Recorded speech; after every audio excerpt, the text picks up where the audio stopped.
They said I worked too fast, too smooth, too perfect. If she can do it with AI, they said, anyone can. So they let me go. I just walked out the front door. Then, they crumbled to the ground. AI took them down, because some lessons can't be taught. Before we continue, hit subscribe and tell me where you're listening from. And if you've ever been screwed over by policy, type FIREPLACE in the comments so I know you made it to the end.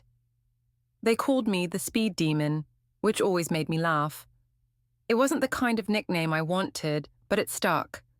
People said it with a mix of awe and suspicion, like I was a magician hiding mirrors under the table. I didn't hide anything.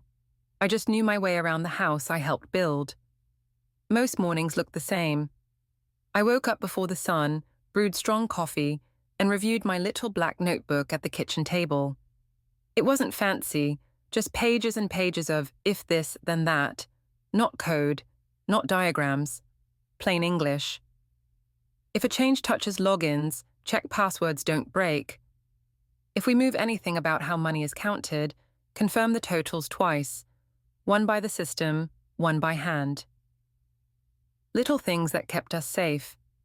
You don't need a degree to follow a checklist. You do need discipline.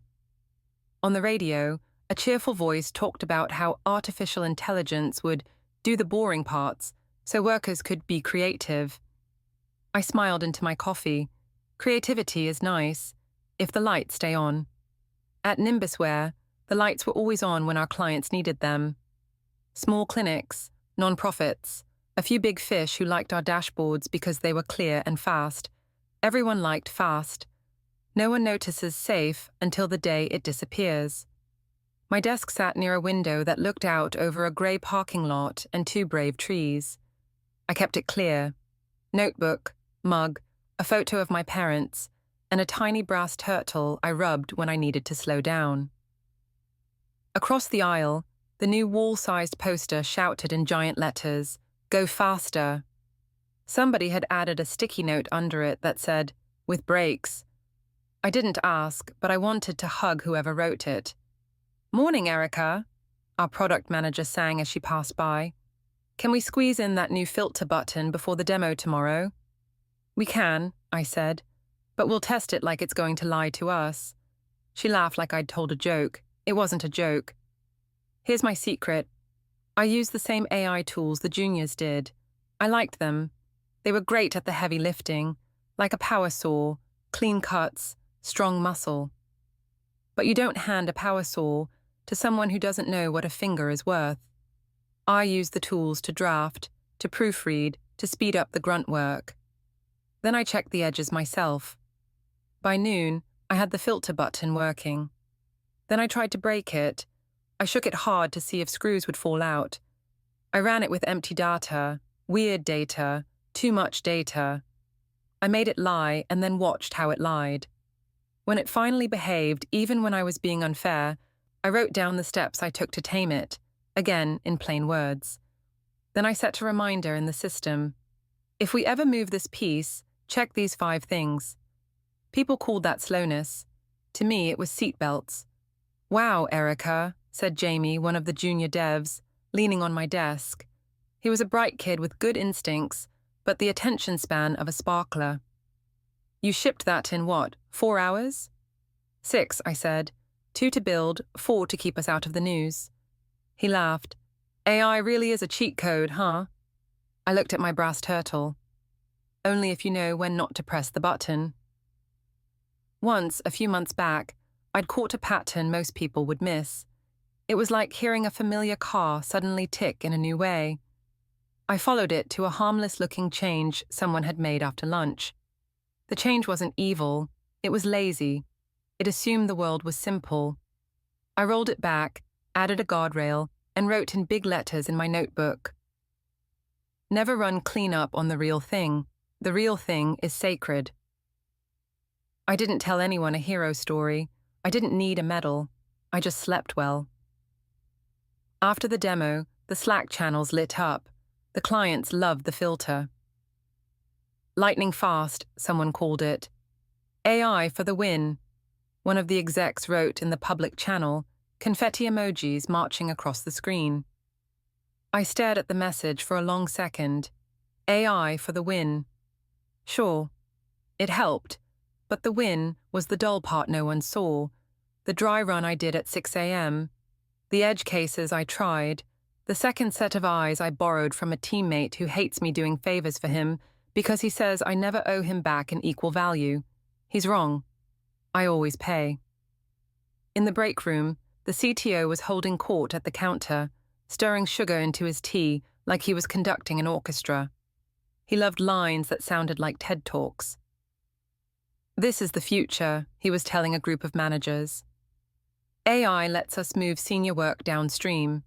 Don't get me wrong, our experts are valuable, but the tools are leveling the playing field. The real magic is speed. I sipped water and kept my face blank. What do you think, Erica? He asked, noticing me. I think speed is a promise you keep after the brakes pass inspection, I said. Ha!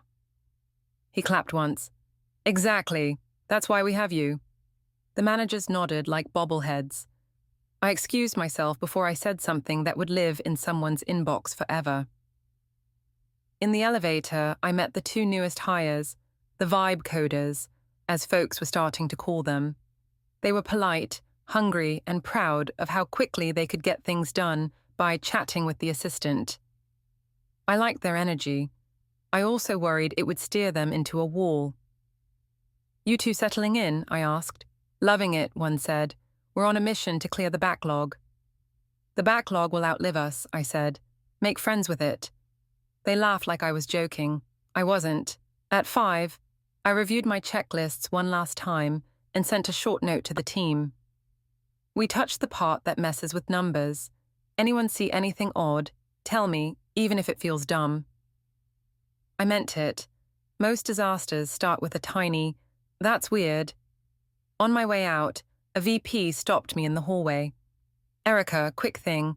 We're doing an internal newsletter. We want to highlight how AI made us twice as fast this quarter. Mind sending a quote? I could have said, happy to. I could have said, not my thing. Instead, I said, write this. We got faster because we got stricter. Tools help. Habits save. He blinked. We're going for something a bit more upbeat. Then use emojis, I said, and kept walking. I drove home with the windows cracked, letting the evening air cool me down. Dinner was simple. Lentils, rice, a cucumber salad my mother would have approved of. I called her afterward, just to hear her voice. She asked if I was eating, sleeping, being kind to myself. Mothers have a way of asking questions that are really instructions. Everyone using that robot helper now? She asked, curious but cautious. Everyone, I said. It's like giving the whole house power tools. And who taught them to keep their fingers? She asked. I smiled. So far? Me? She hummed, which in my family means, I hear you, and I'm thinking 3 steps ahead. Back at the office the next day, someone had added another poster next to Go Faster. This one read, Move Smarter. Under it, in small letters, someone had scrawled, Erica's rule. I didn't correct them. It wasn't my rule. It was physics. You don't drive a car, you can't stop. You don't put a cake in the oven before it's preheated. You don't flip the breaker unless you know what's on the circuit. And you never, ever assume the thing that makes you fast will also make you safe. People think the fall happens all at once. Most of the time it starts with a whisper, a shrug, what's the worst that could happen, said with a smile. The whispers had already started. I could feel them in meetings, in the way praise landed on the wrong shoulders, in the way some eyes slid right past me to stare at a shiny dashboard or a chatbot window. That was fine. I didn't need applause. I needed the lights to stay on. And for a while longer, they did. The first sign wasn't a memo. It was a smirk. I walked past the glass meeting room where the VP of product liked to hold court. He was leaning back in his chair, feet crossed, speaking just loud enough to be overheard. If Erica can ship a week of work in 2 days with the assistant, he said, imagine what 2 juniors can do with it. Laughter, not belly laughter. The thin, careful kind people use when they want to belong. I kept walking. At my desk, a new banner appeared on the company homepage. AI, doing more with less. The headline was trying to be exciting. All I heard was the last word. Less. That afternoon, the CTO scheduled a vision session. He loved naming meetings like they were movie trailers. The slide deck had the usual fireworks, charts going up, quotes from glossy magazines, a stock photo of a smiling team in matching sweaters. Then came the sentence that changed the air in the room. Senior work is now doable by everyone. He said it like he was reading a weather report, no edge, no malice, just a fact he'd decided to believe. After the meeting, I caught him by the coffee machine. You know that sentence will stick, I said. It should, he replied, stirring his cup. It's true. Tools don't make surgeons, I said. He smiled. They make surgeries faster. And faster is better than safer. Don't be dramatic, Erica, he said, still smiling. You'll always be valuable. Until I'm not, I said. He didn't answer. The rumors picked up speed, like a shopping cart rolling downhill. Harmless at first, then it was surprising, then dangerous. A product manager stopped by my desk. We're thinking of moving some of your reviews to the juniors, she said. Free you up for high-impact work. Like what? I asked. We're still brainstorming, she said. Translation, we don't know, we just need to say it. 2 days later, I found a new spreadsheet in my shared folder. The title was boring, Resourcing Q3. But the first tab was a punch to the gut. Cost savings, senior, junior. The numbers glowed in green. My name sat in the left column like a coat on a hanger. I closed the file and went for a walk around the block. The sky was a flat sheet of grey. A wind chime clinked somewhere I couldn't see. I counted my steps until my heartbeat slowed. When I came back, an all-hands invite sat in my inbox. AI wins, lightning talks. The juniors were presenting. I sat in the back row, next to the exit. They were good on stage, funny, quick, eager. They showed before and after screenshots and called it magic. They didn't mention the guardrails. They didn't mention the 2 a.m. tests. Why would they? That was invisible work. Work for ghosts. The VP of product wrapped it up with a bow. See, we move faster now. The tools make experts out of all of us. I raised my hand. Faster is great, I said, as long as we don't confuse speed for wisdom. A few heads turned. The VP grinned into the mic. Wisdom is great, he said, as long as it doesn't slow us down. More thin laughter, a joke that wasn't a joke. Later that week, HR bumped into me near the elevators. Erica, quick pulse check, she chirped. How are you feeling about our AI transition? Like I'm watching a kid learn to drive on the freeway, I said. I'm not against it, I just want a seatbelt. She nodded like a bobblehead on a bumpy road. Totally. And, speaking of transition, leadership is excited about your mentorship program. My what? She consulted her tablet. Your plan to document and delegate senior pathways to junior colleagues. I did write a set of guides, I said. They're checklists, not a will. Perfect, she said, entirely missing my point. We love proactive ownership. That afternoon, a manager forwarded me a pilot schedule for junior-led releases. My name was printed under a cheerful phrase, advisor on call. I hadn't been asked. I'd been assigned. I walked to his desk. You want me responsible, I said, but not in charge. It builds trust, he said. In whom? In the tools, he said, then realized how that sounded. And the team, he added quickly. We both knew what he meant the first time. I tried to fight the rumors with work. It used to be enough. Ship carefully, warn clearly, write things down so plainly a stranger could follow them on a bad day with a headache. But the tone had changed. People weren't asking, "How do we do this safely?" They were asking, "How do we do this without her?" At lunch, I sat with Jamie and the other junior. They were kind kids, flattering without meaning to be. "We're trying to be like you," Jamie said.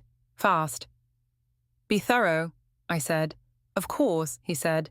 Then his phone lit up and he excused himself to answer a message with fire emojis. That evening, the CTO pinged me for a one-on-one. His calendar note said, "Career path." We sat in his glass office as the sun fell behind the parking lot. "Erica," he started, "you've been incredible. And, look, this isn't easy to say." He paused, waiting for me to rescue him. I didn't. "We're moving toward a model where senior knowledge becomes ambient," he said. "In the air, in the tools, scalable." He leaned forward. "Here's what I'm asking. Help us bottle your way of thinking. Turn it into steps anyone can follow. We'll compensate you, and it will free you up for bigger bets." "Like what?" I asked again. "Thought leadership," he said, like it tasted good in his mouth. "I came here to keep the lights on," I said, "not to give talks." He sighed. "Erica, the board wants speed. Investors want efficiency. Everyone's doing more with less. We can either ride the wave or drown under it." "Waves break," I said. He smiled, a tired little smile that said he'd had this argument in his head and won. "Let's be pragmatic," he said. "We'll start by transferring a few ownership areas. The juniors will handle them with the assistant. You'll be available if they get stuck. And if they don't know they're stuck, then they'll learn," he said. "We all did." I walked out of his office with a polite nod and a storm in my chest. On the way back to my desk, I passed the server room. I stopped, hand on the handle, and looked through the small window at the quiet lights. It felt like visiting an old friend in a hospital bed while the family debated the cost of care. Back at my chair, a new message blinked in the team channel. "VP. Product. Shout out to the juniors for shipping 3 features this week. Incredible what the assistant enables when we trust it." No mention of the bug I had caught that morning in one of those features. No mention of the late-night fix that kept a client's end-of-month report from turning into nonsense. That was fine. I didn't need applause. I needed grown-ups in the room. An hour later, my calendar filled with a grey block. Reorg update, mandatory. No description. No agenda. Tomorrow, 9:00 a.m. I closed my laptop and stared at my brass turtle until my eyes softened. Then I went home and cooked something slow. Onions in a pan until they surrendered. Tomatoes simmered until they were sweet. The kitchen steamed up, and I breathed it in. You can't rush some things and get the same result. Morning came too bright, as if the sky were trying to be kind and failing. We filed into the big meeting room.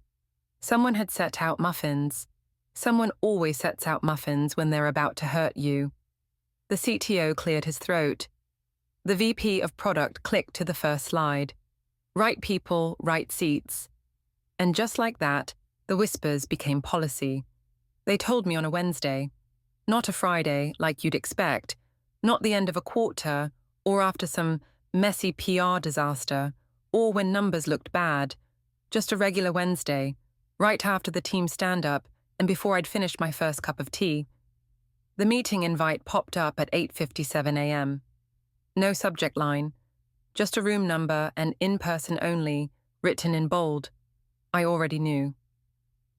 When I walked into the small conference room, they were waiting. The CTO, the HR rep, and someone from finance I'd only met twice before. There was a stack of papers in a folder with my name on it. No one met my eyes. "Erica," the CTO started. "First of all, we're so grateful, truly. Your work here has been instrumental." I sat down, said nothing. He continued, voice a little too cheerful, like he was trying to convince himself more than me. "With the way we're evolving as a company, the way AI is helping us scale, adapt faster, move leaner, We're rethinking some of our core roles, especially senior engineering roles." He paused, gave the HR rep a glance. She nodded like they'd rehearsed it. "In short, we're transitioning your role out.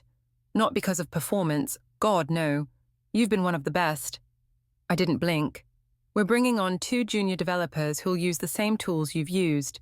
With the assistant and the documentation you've left behind, we're confident they'll continue what you've built." I stayed still enough that I could hear the air vent buzzing. He leaned forward. "What would really help is if you could spend a few days with them before you go. Help guide the handover. Just a bit of support to get them pointed in the right direction." That's what they called it, support. Not cleanup, not babysitting. Support. I didn't protest, didn't argue. I nodded once and stood. "All right," I said. "Have them send me their questions. I'll document what they need." That was all I said. They sent me the juniors later that afternoon. 2 fresh faces, wide-eyed and caffeinated, carrying laptops like shields. Jamie, who I knew, and Dev, new kid from a boot camp, already bragging in Slack about how fast the AI was helping him ship. They were polite, eager. I don't blame them. They were just playing the game the company taught them to play. I pulled up a shared doc, handed over editing rights, and said, "Ask me what you need to know. I'll fill in what you don't." And they did. They asked smart questions, deep ones even. How the data flow worked between microservices, how the billing logic adjusted during daylight saving shifts, how the audit trail masked personally identifiable information without removing the original records. I answered every single one, with examples and diagrams and edge cases, but they never asked the simple ones, not once. Not, "Why do we manually restart that one listener on Thursdays?" Not, "What does the little red flag in the corner of the admin panel actually mean when it turns grey instead of green?" Not even, "What happens if the email service pings back twice during retry?"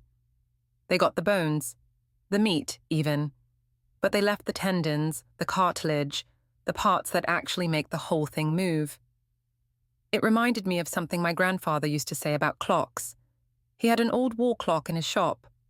Beautiful thing. Heavy wood, clean white face, Roman numerals in black. When I was little, I broke off the second hand by accident.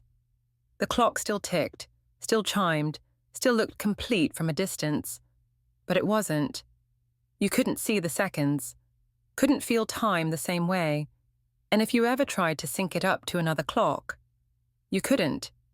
It would drift, always a little off, always just behind or just ahead. That's what they were building now, a clock with no seconds hand. They'd get something that ticked, something that worked, mostly, but no one would be able to tell when it started drifting. Until one day, it would be wrong, and no one would know how long it had been that way. The kids filled 10 pages of the doc in 2 days. Then they stopped asking. "Think we've got everything we need," Jamie said, grinning. "We'll call if we get stuck." I nodded. "You probably won't know you're stuck. That's when you should call." He laughed. "That's what testing is for, right?" Right. On my last day, no one made a speech. No cake. Just a quiet shuffle of goodbyes and a Slack thread with too many thumbs-ups and not enough words. The CTO did pull me aside before I left. "I hope there's no hard feelings," he said, holding his mug like a peace offering. "No," I said. "Just choices." He smiled. "I admire how professional you've been through all of this." I didn't smile back. "You've helped set them up for success," he added. I looked at him, steady. "I helped set up the system," I said. "Whether they succeed is up to what they notice and what they don't." He didn't get it. I didn't expect him to.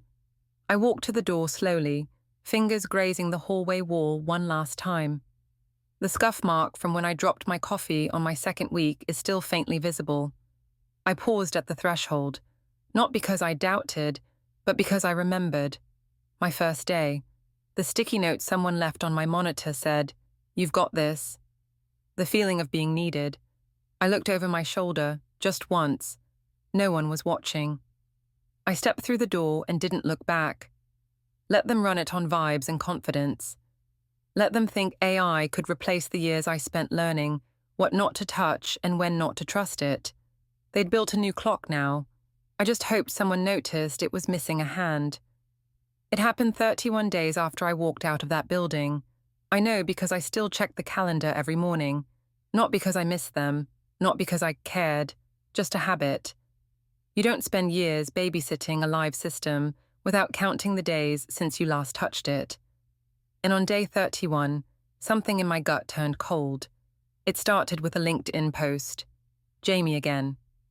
He always loved to announce things like he was narrating a documentary about his own life. Just shipped a huge update with Dev, AI-assisted schema refactor in half the time. I stared at that sentence like it was written in blood. Schema refactor, half the time. There's a saying in backend work, you don't mess with the skeleton if you don't know what bones connect to what nerve. Move the wrong rib, and the heart stops. And Jamie? Jamie didn't know anatomy. I didn't reach out. I didn't comment. I just watched the likes roll in.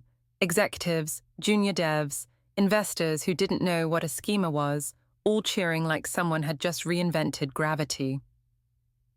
By that evening, someone tagged me in a Slack thread I still had muted access to.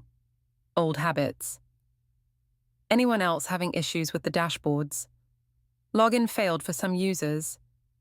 Is billing down? I sat still. Not my circus, not my monkeys. I closed the laptop and went to make dinner. Chopped onions, heated oil, stared at the pan until the sizzle kicked in. And then my phone buzzed. Unknown number. I let it go.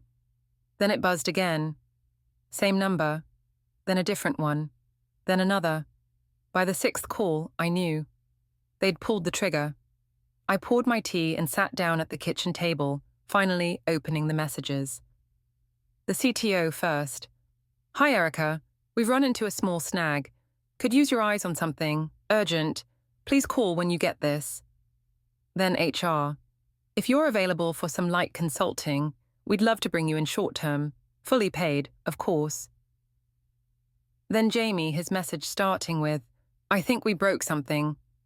I didn't respond. Not right away. I logged into the public client dashboard. Nothing. No data, charts blank, tables empty, search bars spinning endlessly like they were looking for ghosts. The entire customer-facing platform had gone dark, and I knew exactly why. When I built the database backups, I designed them to run quietly every hour. They were supposed to catch every change, every flicker. But there was one thing I never trusted enough to automate: overwrite protection. The AI tool, by default, would overwrite whatever it saw. If it believed its version was cleaner, it would push that version, even if it was a blank slate. That's why I'd built a manual toggle into every backup. A human had to confirm it. One checkbox. Just one. I didn't trust machines to decide what clean meant. I barely trusted humans. Apparently, Jamie and Dev didn't even know the checkbox existed, so when they ran that optimization command, probably thinking they were cleaning up old junk, the AI rewrote the entire schema. All of it. And because no one toggled the manual override, the backups went with it. Blank replaced blank. The system smiled and said, done. By midnight, 3 more messages came in. The VP of product. Clients are freaking out. We've got financial data missing, user records gone. Do you remember any fail-safes we might have missed? Yes, I remembered. I wrote them. Please, just 15 minutes of your time. Then the CTO again. We'll pay double your consulting rate. Name your terms. I sat back in my chair, the house quiet around me. They thought I was bitter, that I'd want revenge, but that's not what this was. This was the part where the adults realized the safety net they set on fire was the only thing holding them up. By sunrise, news had leaked. A former client posted a screenshot of their dashboard on X. Nimbusware lost all our records. Gone. Years of data. Unrecoverable. Someone replied with a meme of a dumpster fire. The comments spiraled. This is what happens when you fire smart people. Another AI-assisted disaster. You'll deserve it for replacing Erica. I didn't retweet it, but I liked it. Just once. Quietly. By noon, a new email landed in my inbox. Subject: Emergency. It was short. We're prepared to offer whatever rate you want. Please help us recover the system. You're the only one who knows how it was built. I stared at it. The only one who knows. The words hit harder than I expected. A month ago, I was disposable. Now I was the last life raft floating above the wreck. I didn't reply right away. I took a walk first, around the lake, let the cold wind slap my face and remind me I was free. No badge, no Slack threads, no 3 a.m. pings, just air. By the time I got home, LinkedIn showed 5 more messages, 1 from a client, 1 from an investor, 3 from internal staff I hadn't heard from in years, all begging the same question: can you fix it? And I could. Of course I could. Because I knew where the bodies were buried, because I'd buried them myself. By the second day, the panic had gone public. I didn't have to check the dashboard to know it. You could feel it in the air. In the way people I hadn't spoken to in years suddenly remembered my number, in the urgent pings from unknown contacts, and in the flurry of damage control spreading across the internet. One of Nimbusware's largest clients, a mid-sized health analytics company, had gone offline completely.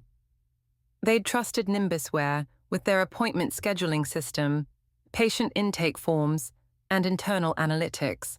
Now, all they had was a login screen and spinning wheels. They posted a statement on LinkedIn. Due to a critical infrastructure issue with our software vendor, all appointment services are temporarily disabled. We are working with alternative providers to restore function. I read that 3 times. Alternative providers. That was a death sentence in corporate speak. No amount of temporary could walk it back. By lunchtime, industry blogs had picked it up.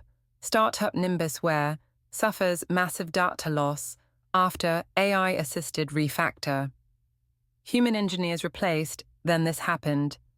AI tools gone wild, a case study in complacency. Reddit went harder. Screenshots, memes, conspiracy theories, even a nickname for the fiasco, the Nimbus nuke. And then came the DMs. Some from concerned developers, some from former clients looking for alternatives, some from recruiters who'd always been just checking in. But the best one? The best one came from the CTO himself. Erica, I want to sincerely apologize. We were wrong. I was wrong. I let pressure cloud my judgment. If you're still willing, we'd be honored to bring you back as a consultant. Full rate, your terms. The message tried to sound noble, but I could hear the desperation between every line. I didn't respond, not yet. That night, I made lentils. Simple food, comforting, grounding. I turned the radio on low. Let the onions caramelize in peace. My phone buzzed again. I ignored it. Let the pot simmer. I wasn't being cruel. I wasn't punishing them. I was just giving the consequences time to settle in. Because that's the thing no one talks about. When a system breaks, it doesn't all fall at once. It unravels, like a sweater caught on a nail. First, it's one thread. Then, your sleeve is missing. Then, suddenly, you're cold and naked in the wind, wondering how it all happened so fast. By day 3, clients were pulling contracts. 6 in total. 1 sent a cease and desist. Another posted a video of their finance director crying in a boardroom. Someone leaked a Slack screenshot, an engineer typing CTRL plus Z, followed by silence. It went viral. The image of Jamie staring blankly at his screen, while Dev stood in the background, hands on his head, like he'd just witnessed a car crash. It was all so preventable. But now it was too late for words. I heard about it through someone I trained 3 years ago. an engineer named Liza, now working at one of Nimbusware's former partners. She called me after seeing my name pop up in every emergency meeting. "They're collapsing, Erica," she said quietly. "One of the clients lost access to over 2,000 customer records, historical payments, user logs, audits. It's all gone." "They didn't use the manual override," I said. "They didn't even know it existed," she whispered. "Of course they didn't. I told them it was in the documentation. But I also knew no one ever reads the whole thing. They skim the parts they think they understand. They search for keywords. They assume. And assumptions are how you kill a system. And assumptions are how you kill a system." I finally responded on the morning of day 4. A single email. "I can fix it, but it will not be free. I'll need full access. I'll need sign-off from legal. And I don't want a contract. I want a license." The CTO called within 10 minutes. "Anything you need, Erica. We're in deep. We'll do whatever it takes." "No meetings," I said. "No hand-holding. I'll need an environment outside your production system." "Of course, anything." "One more thing," I added. "You don't get to change it once it's deployed. You use it as is or not at all." He hesitated. "Erica, I understand, but you know the board. If I'm going to fix this, I'm not doing it under the same people who caused it." There was silence on the line. Then finally, "Understood." I spun up a clean dev environment on my own server. No AI tools, no assistants, just me, my notes, and my rules. I rebuilt the schema with fallback logic hard-coded into every migration. I embedded sanity checks, timestamp guards, version control, rollback triggers. Not fancy, just solid. I wrote the bridging logic between their current system and the last viable backup, the one I had personally maintained before I left. That backup lived on a private server, untouched, because of a routine I'd created for myself. A belt and suspenders kind of safeguard. A silent ritual, automated, only on my home schedule. I was the only one who had it. 3 days later, the fix was ready. I sent it over as a license, not a deliverable. Read-only, tamper-proof, and with terms attached. They would pay to use it, not own it, and the price? 40 times my pay grade. When the finance team balked, I reminded them it was still cheaper than a lawsuit from any of the clients they'd lost. Or worse, the ones still coming. The day they deployed my fix, they called again. This time, it wasn't the CTO, it was the CEO. "I just want to say," he started, "that we regret how we handled things. You were irreplaceable. We see that now." I let him speak, let him use words like grateful and integrity and lesson learned.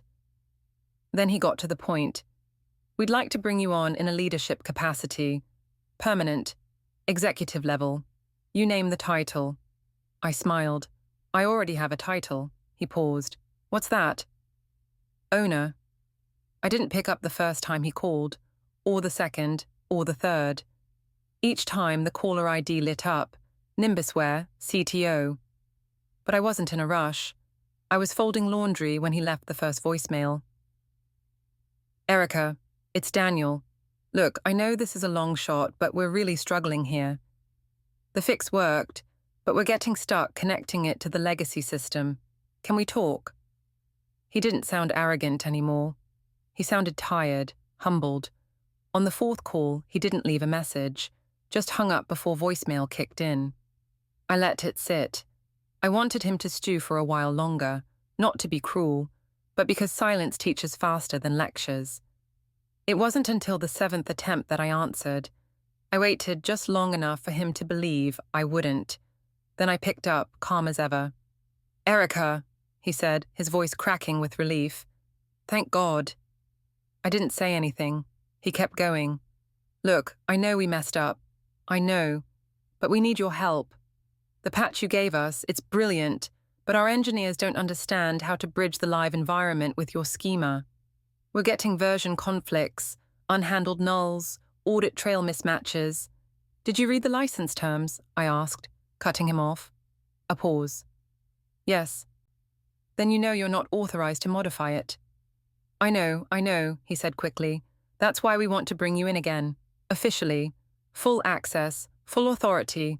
Just, please, help us fix what's left. There it was. The moment they went from begging to surrendering. They didn't want my advice anymore. They wanted my forgiveness. I'll help, I said, but not under your roof. What does that mean? It means I'm not coming back as your employee. I'm not taking your meetings, I'm not attending your strategy sessions, or being part of your next PR campaign. If you want my solution, you pay for the license. If you want anything else, it costs extra. Another pause. I imagined him rubbing his forehead, eyes shut, trying to make sense of how far he'd fallen. And if the board wants to negotiate, he asked. They're free to license the patch like anyone else, I said. Or they can rebuild from scratch. Good luck finding someone who knows the details. I'll make it happen, he said quietly. Whatever it takes. A few hours later, I got the official letter. Nimbusware would become my client. My first. They would pay an annual licensing fee, plus a separate contract for every request, every bug report, every consultation. No hourly rates, no retainers, just cold hard terms, and I would own the fix. Not them. They broke the house, I built the lock, now they paid for the key. The funny part, I never wanted to start a business, not really. But the moment I got that signed agreement, it all clicked. There were others out there. Other companies make the same mistake, treating AI like a magic wand instead of a power tool, firing the people who knew where the wires ran because the assistant could auto-complete a function. I've seen it too many times, and now I had a story to tell and a product to sell. I registered with the company that same week. Fail-safe systems, one-page website, one line of code, a form labeled, "Is your AI breaking things? Let's talk." Within 48 hours, I had 5 inquiries. Not all were desperate. Some were cautious. Some just needed training. Some just wanted someone to talk to who didn't speak in buzzwords or try to sell them a robot in a suit. But all of them had one thing in common. They didn't want another Nimbusware incident.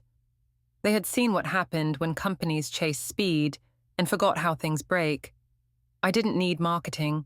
Nimbusware was my marketing. 3 weeks after licensing the patch, they invited me to their internal strategy call. I declined, but I watched the recording later. The VP of product, once the loudest voice in the Move Fast choir, was now reading from a printed script. He looked pale, ashamed, like someone who had learned about fire by grabbing the stove. Someone asked about rebuilding trust. The CTO just sighed. We trusted the tools more than the people who built them. That won't happen again. It was too late, of course. The investors had pulled out. The clients were still gone. The reputation shattered. But it was a start. A few days later, something unexpected happened. One of their former clients called me directly. "We're done with Nimbusware," she said, "but we still need someone to manage our back end, someone who knows what not to do." I almost laughed. I didn't even have business cards yet, but I said yes. In the months that followed, Failsafe grew faster than I ever imagined. One by one, companies came forward. Quietly, cautiously. Not because they were failing yet, but because they could feel it coming. That little tick in the system, that strange report that didn't match up, that dashboard metric that always seemed just a little too perfect. They weren't sure what was wrong, but they knew they needed someone who would ask the questions they didn't know to ask. And that was me.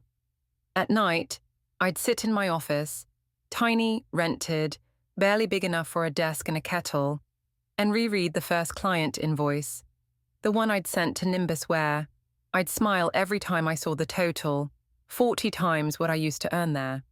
For one fix, one lesson, and then I'd remember what the CTO had said during my exit meeting. The assistant makes senior work easy now. He wasn't wrong. It did make things easier. But what he never understood, what none of them did, was this. I didn't get good because I had the tools. The tools worked because they had me. You never think you'll become a headline. Not the quiet ones, not the ones who take pride in being invisible when things go right. But there it was, my name, on every tech blog that had laughed at me 6 weeks ago. Engineer fired for working too fast with AI, saves company she warned would fail. Erica Dev's fail-safe fixes what AI broke. Nimbusware's collapse wasn't an accident, it was inevitable. Someone even made a YouTube video about it, animated, with cartoon versions of the vibe coders running around with fire emojis while I calmly hit a big red reset button. I didn't know whether to laugh or scream. Instead, I muted my notifications and went back to work. Because what the headlines didn't say, the thing I remembered every time I booted up my dev environment, was this. They only listened after everything was already broken. The week after the story hit TechCrunch, my inbox exploded. Some of it was predictable. Requests for consulting, speaking engagements, collaboration pitches. But some of it was different. There were engineers who had been quietly pushed out just like me. Senior developers, IT leads, data architects, all with the same story. They said I was too slow. They said AI made me redundant. They kept the chatbot and cut me. They weren't bitter, not exactly, just tired. Tired of being told experience didn't matter. Tired of watching years of craft reduced to a chatbot with a good memory. Tired of pretending their job was easier now. I read every message. And then I did something I never expected to do. I started replying. Failsafe wasn't supposed to be more than a stopgap, a quiet little consultancy, a band-aid for companies who got too confident too fast. But by the end of the month, I had a waiting list. Startups, non-profits, mid-sized companies, even a government agency. They all had the same problem. Systems built too fast, by people who didn't understand what could go wrong. They weren't malicious, they were just naive. AI made them think they could skip the hard part. They thought autocomplete was the same thing as comprehension. So I taught them, not just how to write safe code, but how to think like someone who's been burned before.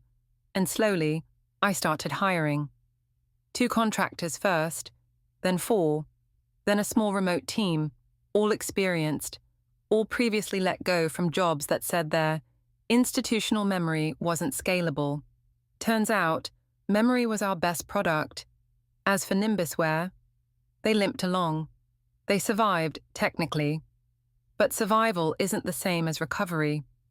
The investors who stayed demanded oversight. The clients that returned did so under strict data retention terms. The PR team was reshuffled. The VP of product quietly resigned. And Daniel, the CTO, he emailed me once more. This time with no ask, no pitch, just a single line. You were right. I didn't respond. Not because I was angry, but because I had moved on. About 2 months after the patch went live, I got invited to speak at an engineering summit. It was a small event, nothing flashy, just a group of mid-career devs and sysadmins in folding chairs with coffee and paper cups. I almost said no, but something told me to go. When I took the mic, I looked out at the audience, faces lined with years, tired eyes, shoulders stiff from carrying more than their job titles required. I cleared my throat and said the simplest truth I could. AI is like electricity. It powers things faster, brighter, but it still needs wiring. It still needs someone to know what not to touch. We're not dinosaurs, I added. We're electricians. That got a few nods, a few claps, but it wasn't about applause. It was about the pause. That moment when someone stops looking down at their coffee and starts remembering who they are. After the talk, a younger woman approached me, early 30s maybe, nervous. I just wanted to say, thank you, she said. They replaced our whole QA team last year, said AI could run all the tests, but none of us felt safe shipping code after that. Until your story went viral, we thought we were just being dramatic. You weren't, I said. You were right to worry. She nodded. Her shoulders relaxed just a little.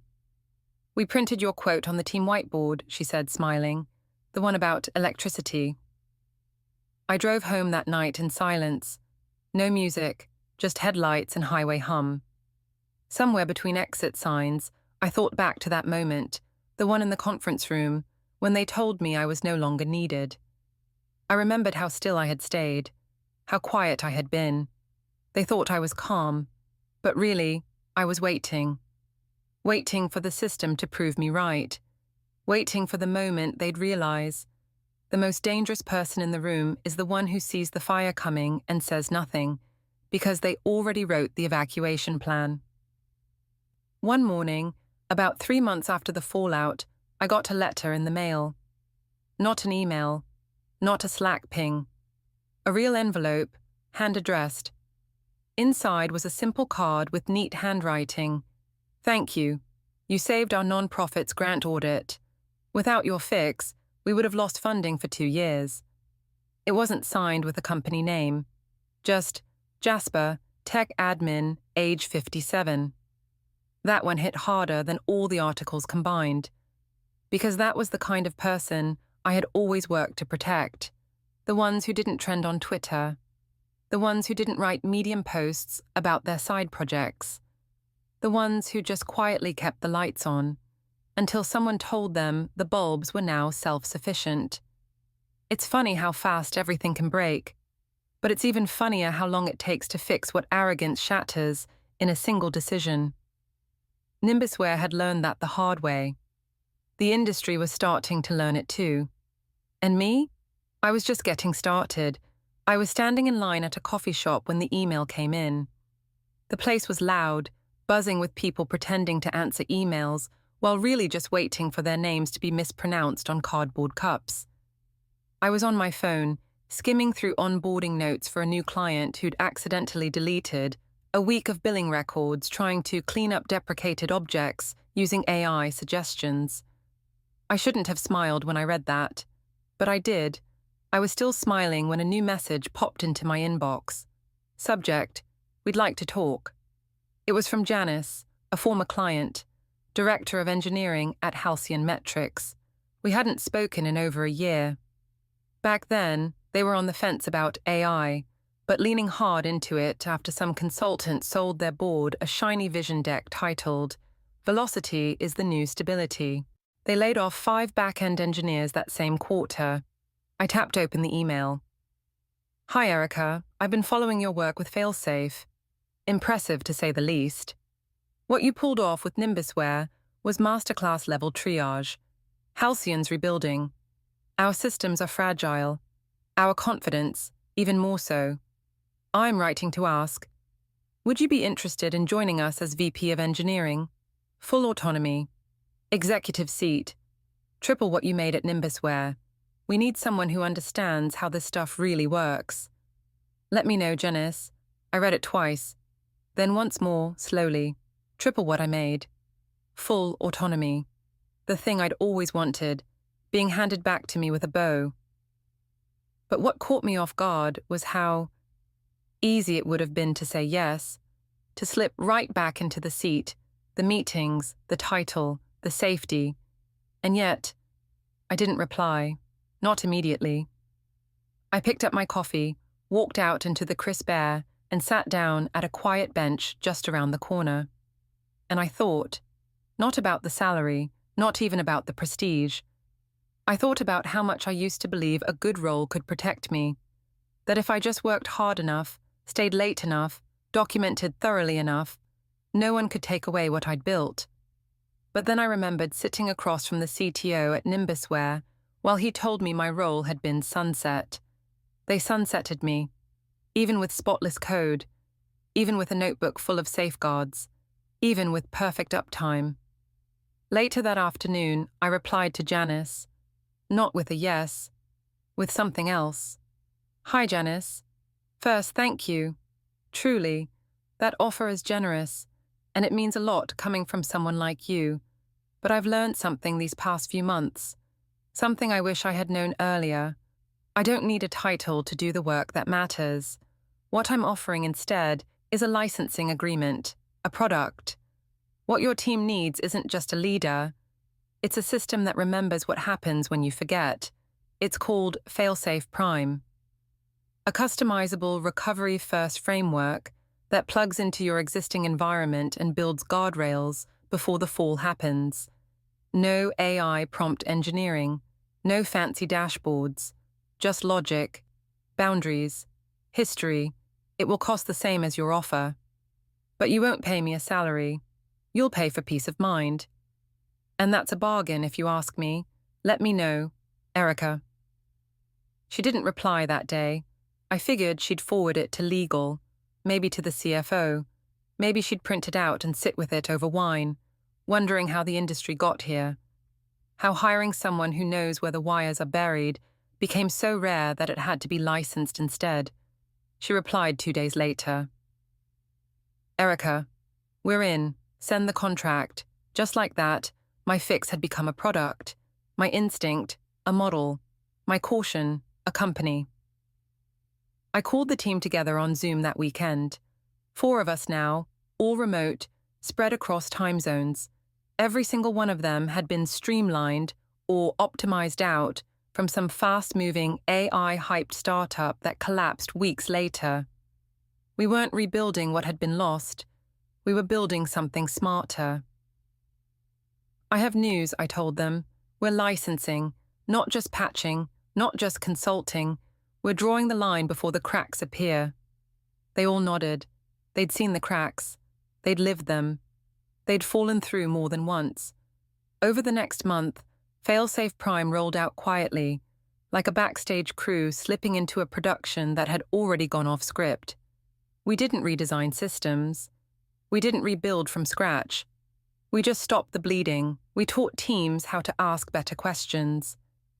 How to doubt the green checkmark. How to know the difference between working and working for now. The companies that used us didn't always tweet about it. Most didn't want to admit they needed us. But they stuck around. Because for the first time in a long time, their dashboards were boring again. And boring is beautiful when you've lived through chaos. One evening, I was sitting on my porch with a cup of ginger tea when I got another email. It was from Jamie, the junior from Nimbusware. Hey, Erica, I don't know if you'll read this, but I just wanted to say thank you. After everything broke, I went back and reread all your documentation. Really read it. You weren't just fast, you were careful, precise. I didn't get it then. I do now. I've started writing documentation at my new job. Real documentation. You taught me more by leaving than anyone ever did by staying. Jamie. I sat back and let the words settle. I didn't cry, but I felt something close. They thought AI made my job easy. They thought anyone could do it now. They were wrong. Because knowing how to build something is one thing, knowing when it's about to break is something else entirely. And that's what I turned into a business, not revenge, not bitterness, just memory. Just the part of the job they forgot to automate. It started with a message from a woman named Eleanor. Late 50s, former QA lead. Laid off 6 months ago after 22 years with the same company. Her email was short. Hi, Erica. I don't want a job. I just want to feel useful again. If you ever run a class or a workshop, I'll show up. I may not be fast, but I've never let a bad release go live. Eleanor. That line stuck with me. I may not be fast, but I've never let a bad release go live. There was more truth in that sentence than half the press releases from the companies that had replaced people like her with automated tools and efficiency frameworks. I replied the same day. We're not hiring, but maybe it's time we start teaching. Want to help me design something? She said yes. We didn't announce it. No ads, no event flyers, no social media countdowns. We just put up a form on the failsafe website. Were you replaced by a chatbot? Let's talk. Within 48 hours, we had 93 signups. Within a week, 200. Old sysadmins, technical writers, QA testers, infrastructure engineers who had been told their experience wasn't scalable. Some were freelancing now, some were unemployed. All of them carried the same quiet shame, the kind that creeps in when an industry moves on without you, even when you know it's sprinting straight into a wall. We didn't call it a boot camp. We called it fallback school, just 2 hours a week, virtual, free. We didn't teach how to use the assistant. We taught how to recognize when an AI-generated command sounds confident but isn't safe. How to write rollback logic, like you know someone's going to forget the flag. How to say, that's fast, but let's double check, and not get bulldozed in the meeting. Eleanor ran the QA track. Liza, the engineer who'd once called me in a panic during the Nimbusware collapse, offered to run migration case studies. I handled what I called the low-level instincts, the things no tool teaches: pattern awareness, legacy scars, that sixth sense you get after seeing one too many silent failures. Some nights I'd log into the session 10 minutes early and just listen. The chat would fill up with stories. I once caught a corrupted config because the log smelled wrong, literally smelled. The server room was too quiet that day. We used to test our backups by trying to use them. Nobody does that anymore. They just assume the green check mark means restorable. Sometimes I don't miss the 2 a.m. pings, but I do miss being needed. That last one hit hard, because I had felt that too. You don't always realize it when you're in the middle of burnout, but being needed, truly needed, has a gravity to it. It's what makes you stay at a job that chips away at you. It's what makes you give them one more weekend, one more night, one more fix, until one day they thank you and show you the door.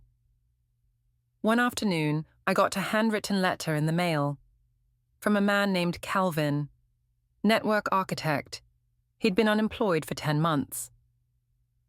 When they let me go, I stopped wearing my watch, he wrote.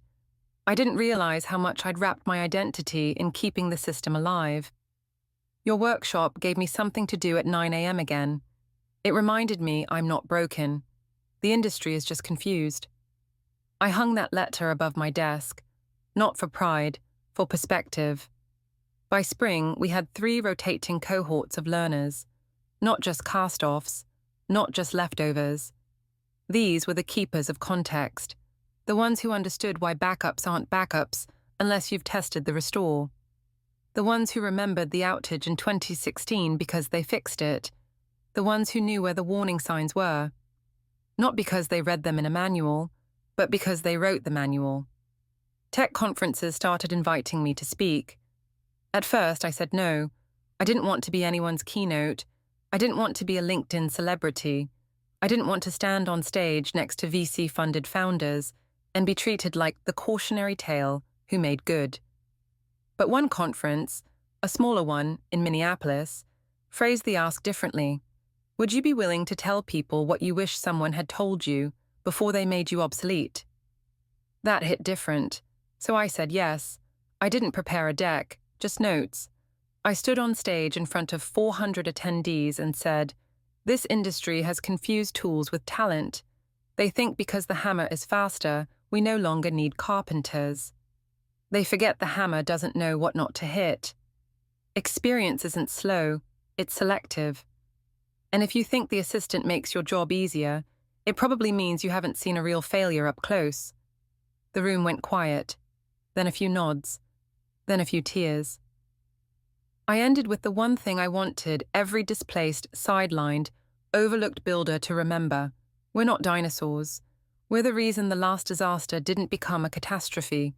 And we're still here, teaching, catching, preventing, whether or not you put us on payroll. I left the stage to applause, but it wasn't the applause that mattered.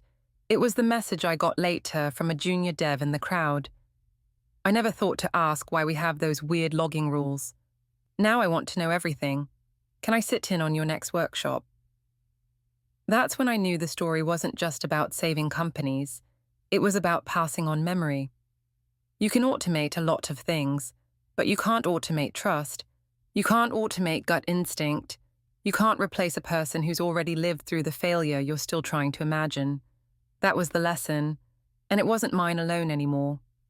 I used to think systems were the most important thing I could build. Code bases, firewalls, fallbacks, the invisible scaffolding that held a company together. And for a long time, that was true. Systems were my language, my defense, my way of proving I belonged in rooms where people said I was too quiet to lead. But now I know better. The most important thing I ever built wasn't a database, or a schema, or even the fail-safe framework. It was a way of thinking, a mindset, a culture, one that could live without me. It happened quietly, the way all real turning points do. I had just finished a call with one of our newer clients, a mid-sized logistics company that had nearly corrupted 5 years of shipment data by accepting an AI-generated schema suggestion without verifying the decimal formatting. It sounded silly, but it would have cost them hundreds of thousands in refunds, lawsuits, and state-level audits. Luckily, someone on their team caught it. A woman named Grace. She was in her late 40s, had only joined the company 2 months earlier after completing our fallback school. She flagged the issue before it went live. She saved the company, and she didn't even message me. She didn't need to. The system worked, without me. That night, I went for a walk. No headphones, no phone, just the quiet rhythm of evening streets, headlights sliding across empty sidewalks, and the distant hum of someone's television bleeding through an open window.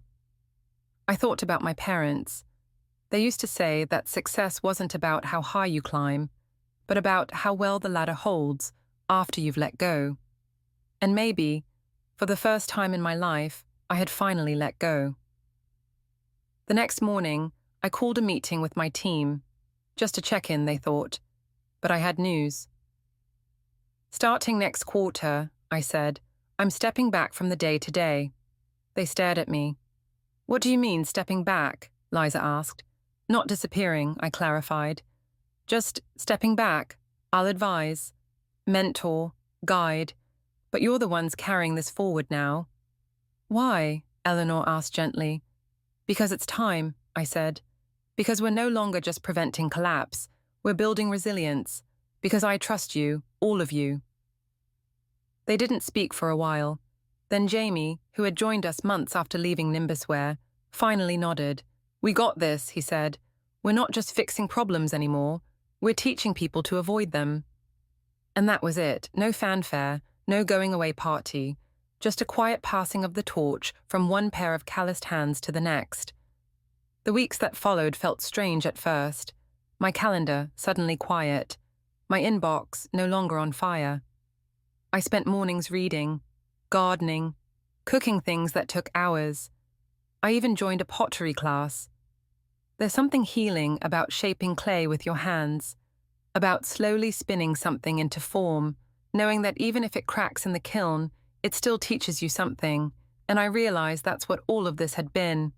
Not a fight, not revenge, but a slow, steady reshaping of the world I once thought I had to leave behind. Nimbusware never fully recovered. They exist, quietly, leaner, humbled. Daniel, the CTO, reached out once more just before the holidays. Not with an ask, just a message. We're still using your patch. No changes made. No issues since. Thank you.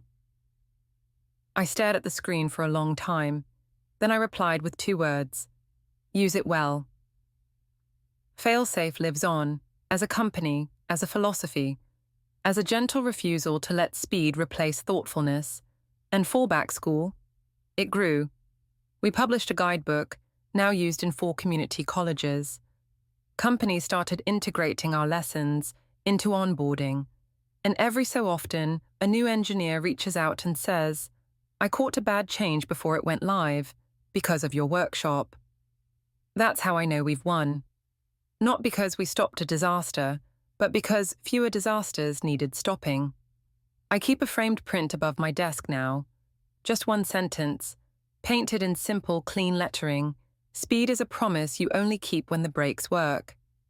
Below it sits the tiny brass turtle I've had since my first year in tech. It reminds me that the goal was never just to go fast, it was to last. Sometimes I get asked if I'm bitter, if I regret how it all went down, if I'd go back and change anything, and I always say no. Because here's what I learned. They thought AI made my job easy. It didn't. It made their collapse faster. And all I did was let it happen.